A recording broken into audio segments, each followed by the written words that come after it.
Hi, I'm Nancy Erickson, the book professor, and I'm just feeling really excited about this day. And I wanted to share that with you. I was on the phone. I was actually being interviewed for a podcast yesterday, and the host had been kind of thinking about writing a book. And then this is all before we started recording for her podcast, and she was telling me about some pretty significant things that she had been through during her growing up years, young adult years, etc.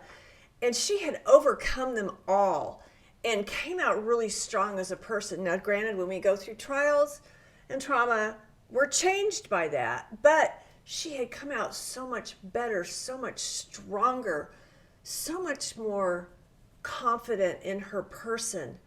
And I asked her, I said, well, have you ever thought about writing a book? And she's like, oh, no, I just, nobody who would be interested. And I'm like, she goes, who am I to write a book? And I'm like, you just told me how you'd overcome childhood poverty and abusive relationships and failed businesses.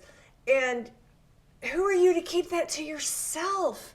Why go through such trauma and trials and come out so strong and not share that with others? I mean, I think my own philosophy of life is that we're here to offer people two things. And those two things are hope and help. And no matter what your business is, I believe that's what you're doing. And when you simply tell your story, what you've been through, what you've experienced, what you've overcome, then you become the source of those two things and can just reach back and kind of pull somebody up who's struggling in those areas. And so if you have any interest at all in writing a high impact nonfiction book that will either save lives, change lives, or transform society, I'm here to help.